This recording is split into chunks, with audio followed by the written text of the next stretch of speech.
মারুফ ওখানেই কর্দমাক্ত নোংরা পানিতে বসে পড়ল। যন্ত্রণায় ওর মুখ নীল হয়ে গেছে। তোর ওর দিকে তাকিয়েছিল। এই সুযোগে শাকিল পেছন থেকে জাপটে ধরেছে তোরকে। তোর কি করবে ভাবতে ভাবতে পায়ের দিকে নজর গেল। ভাগ্যিস হাজ হিল পরে বেরিয়েছিল। স্মিত হেসে হাই হিল দিয়ে শাকিলের পায়ে আঘাত করলো সে। কিছুক্ষণের জন্য তোরকে ছেড়ে সরে দাঁড়ালো শাকিল। সেই সুযোগে শাকিলের দু হাতের তালুতে ক্ষিপ্রভাবে ধারালো কাটার দিয়ে পোঁচ দিল সে। হাতের তালু কেটে যাওয়ায় হাত ব্যবহার করতে পারছে না শাকিল। প্রথম থেকেই এই ছেলেগুলোকে শিক্ষা দিতে চাইছিল তোর। এলাকায় নতুন বলে কোনো ঝামেলায় জড়াতে চায়নি সে, তবে এবার আর এদেরকে ছেড়ে দেয়া যাবে না। তোরের মাথায় রক্ত উঠে গেল। আশেপাশে খুঁজে মাঝারি আকারের একটা কাঠের টুকরো পেল সে। এটা দিয়েই বকাটেদের পিটিয়ে পিটিয়ে চিৎকার করে বলতে লাগলো, জানোয়ারের দল, মেয়ে দেখলেই ঝাঁপিয়ে পড়তে ইচ্ছে হয়। মেয়েদের দেহ কি তোদের ভোগের বস্তু? হ্যাঁ, 2 মিনিটের মজার জন্য একটা মেয়ের পুরো লাইফটা নষ্ট করে দিস তোরা। তোদের মতো জানোয়ারদের বেঁচে থাকার কোনো অধিকার নেই। শরীরের এত জ্বালা থাকলে পতিতালয়ে যা। নিরীহ মেয়েদের জীবন নষ্ট করে কি আনন্দ পাস তোরা? তোদের নিজেদের ঘরেও তো মেয়ে আছে, তাদের সাথে এমন হলে কি করবি? হ্যাঁ।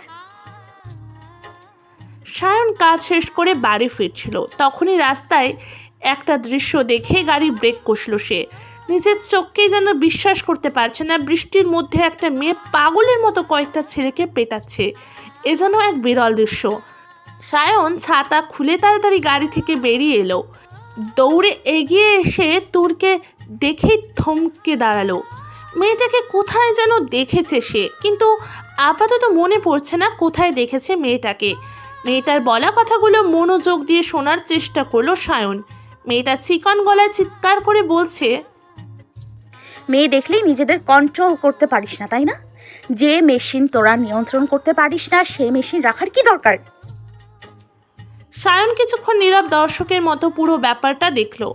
দেশের প্রতিটা মেয়ে যদি এমনভাবে আত্মরক্ষা করতে পারতো, তাহলে দেশের ধর্ষণ, ইফটিজিং, যৌন হয়রানির মতো জঘন্য সমস্যাগুলো অধিকাংশই কমে যেত। একাডেমিক শিক্ষার পাশাপাশি আত্মরক্ষার ট্রেনিং নিশ্চিত করাও কঠোর আইনের প্রয়োগ এর সম্মিলিত প্রচেষ্টায় হয়তো এই ধরনের জঘন্যতম অপরাধ নির্মূল করা যেত। অবস্থা বেগতিক দেখে তোরের কাছে এগিয়ে গেল সায়ন। তোরকে থামানোর চেষ্টা করলো, কিন্তু সায়নের কথা তোরের কান পর্যন্ত পৌঁছাচ্ছে বলে মনে হয় না। সায়ন এগিয়ে গিয়ে তোরের পেছনে দাঁড়ায়। আচমকা তোর পেছনে ঘুরে সায়নের ওপর হামলা করে। সায়ন সরে গিয়ে লাঠির আঘাত থেকে বেঁচে যায় এবং শক্ত করে লাঠিটি চেপে ধরে। তোর এখনও চিৎকার করছে আর লাঠিটি ছাড়ানোর চেষ্টা করছে। সায়ন তোরের হাত থেকে লাঠিটি নিয়ে দূরে ফেলে দেয়। তোর তখনও হিতাহিত জ্ঞান শূন্য। নিজের আত্মরক্ষার কৌশলগুলো একের পর এক সায়নের উপর প্রয়োগ করছে সে। সায়ন ও বুদ্ধিমত্তার সাথে সেগুলো থেকে নিজেকে রক্ষা করছে। তোরকে শান্ত করার কোনো উপায় না পেয়ে সায়ন তোরের 2 হাত ধরে তাকে নিজের সাথে মিশিয়ে নেয়। বৃষ্টির ফোঁটায় দুজনেই ভিজে গেছে। তোর ধীরে ধীরে ঠান্ডা হচ্ছে। সায়ন শক্ত করে জড়িয়ে রেখেছে তোরকে। শীতল গলায় বলছে, কি করছিলেন মেয়ে? আরেকটু হলে তো ওদের মেরেই ফেলছিলেন। এত মাথা গরম হলে চলে? মাথা পাগল মেয়ে। ওদের শাস্তি দেওয়ার জন্য তো দেশের আইন আছে। তোর সায়নের বুকের সাথে মিশে রয়েছে। বিড়বিড় করে বলছে, মেরে ফেলবো ওদের সবাইকে, আমি মেরে ফেলবো, জানোয়ার। ধীরে ধীরে তোর নিস্তেজ হয়ে গেল। নিজের সব ভার ছেড়ে দিল সায়নের উপর। সায়ন আরও ভালোভাবে আগলে নিল তুরকে।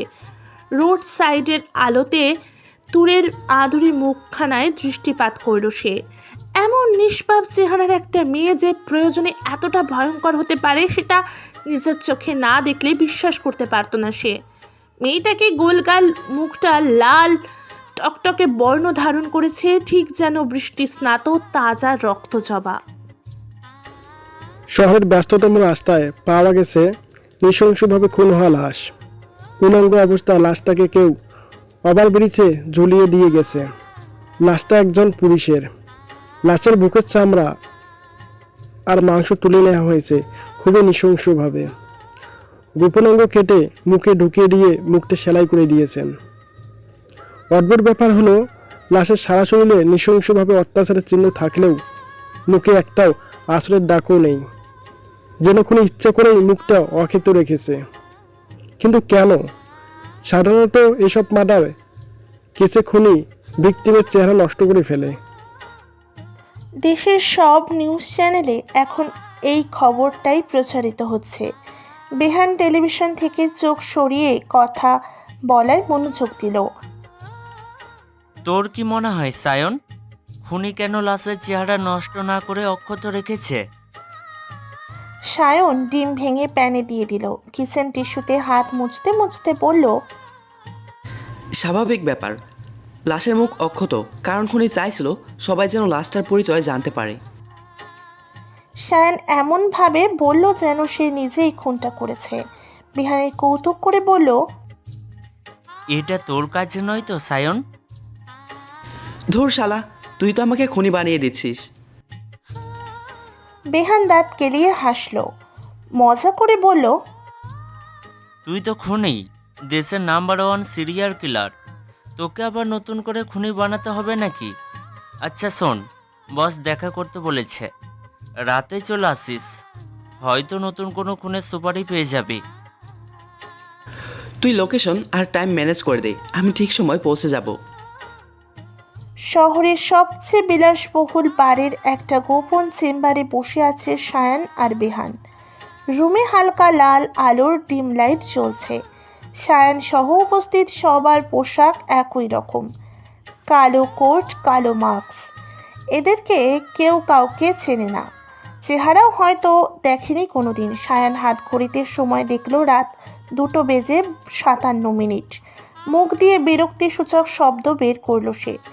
বসের আসার কথা ছিল 1:30-এ, উনি 1 ঘন্টা 27 মিনিট লেট। সায়ন গম্ভীরভাবে চারিদিকে চোখ বোলালো।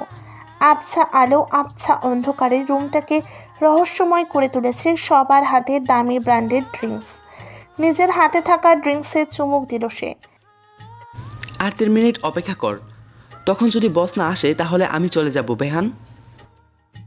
বেহান নিজেও বিরক্ত, নিজের বিরক্তি ভাবটা চেপে গিয়ে বলল, চলে গেলে সমস্যা হবে, আর কিছুক্ষণ অপেক্ষা করি। পাক্কা 33 মিনিট পর বস রুমে প্রবেশ করলো। তার সারা শরীর কালো কাপড়ে মোড়ানো, শরীরের কোনো অংশ দৃশ্যমান নয়। তাদের কাজটাই এমন যে সব কিছুতেই গোপনীয়তা বজায় রাখতে হয়। বস আসার পর কেবল 10 মিনিট কথা বলে সবাইকে কাজ বুঝিয়ে দিয়ে চলে গেল। ক্লাসে সব সময় চুপচাপ থাকে তুর, কারোর সাথে তেমন কথা বলে না। আবার কেউ কিছু বললেও জরুরি মনে না হলে উত্তর দেয় না সে। এতে সবাই তাকে নিয়ে কানাঘুষা করে। মেয়েটা প্রচুর মুডি। তুরের অবশ্য এসবে কিছু যায় আসে না। ক্লাসে প্রবেশ করে নিজের বসার জায়গায় ঠিক করতে পুরো ক্লাসে চোখ বোলালো সে। লাস্ট বেঞ্চের এক কোণে চুপচাপ একটা মেয়ে বসে রয়েছে। সামনে ফাঁকা জায়গা থাকতেও তুর সোজা হেঁটে লাস্ট বেঞ্চের সামনে গিয়ে দাঁড়ালো। মেয়েটা দেয়ালে ঘেঁষে বসে আছে, তুরের উপস্থিতি টের পায়নি এখনো। তুর গম্ভীর গলায় বলল, আমি কি এখানে বসতে পারি? মেয়েটা চট করে মাথা তুলে তাকালো। তুরকে দেখে ঘাবড়ে গেল সে। নিজের ছড়ানো ছিটানো জিনিসপত্র একপাশে নিয়ে ছটপট করতে লাগলো। মেয়েটার এমনই ছটফটানি দেখে হাসি পেল তুরের। হ্যালো, আমি তুর, তুমি? ওর নাম ফেলটু সাবিরা। এই ভিন গ্রহের প্রাণীর মুখ থেকে বোম মেরেও কথা বের করতে পারবে না। এই এলিয়েন সবাইকে ভয় পায়, কারোর সাথে কথা বলে না, সব সময় একা একাই বসে, পড়ালেখাও বিশেষ একটা পারে না। তুমি এই অটিস্টিকটার সাথে বসেছো কেন? তোর সামনে চলে আসো। সামনের বেঞ্চ থেকে একটা মেয়ে বলে উঠল। তার বেঞ্চের সবাই হেসে উঠল। চট করে তুরের মেজাজ গরম হয়ে গেল। সাবিরার দিকে তাকিয়ে দেখলো মেয়েটা মাথা নিচু করে চোখের পানি ফেলছে। মেয়েটার কি প্রতিবাদ করতে পারে না? আজব। সাবিরার উপর প্রচুর রাগ হলো তুরের। সে গাল ফুলিয়ে ব্যাগ নিয়ে পাশের বেঞ্চে চলে গেল। শব্দ করে ব্যাগটা বেঞ্চে রেখে রাগে ফোঁস নিঃশ্বাস নিতে লাগলো। হ্যালো তুর, আমি ফারা। সাবিয়া মেয়েটা এমনই, মেয়েটা ক্লাসের সব থেকে দুর্বল স্টুডেন্ট। ক্লাসে সবাই কম বেশি ওখানে হাসি ঠাট্টা করে, এমনকি টিচাররাও বাদ যায় না। ও কখনোই প্রতিবাদ করে না। ভার্সিটি এসে সেই যে বেঞ্চে বসে, ছুটির আগে আর বেঞ্চ থেকে ওঠে না মেয়েটা।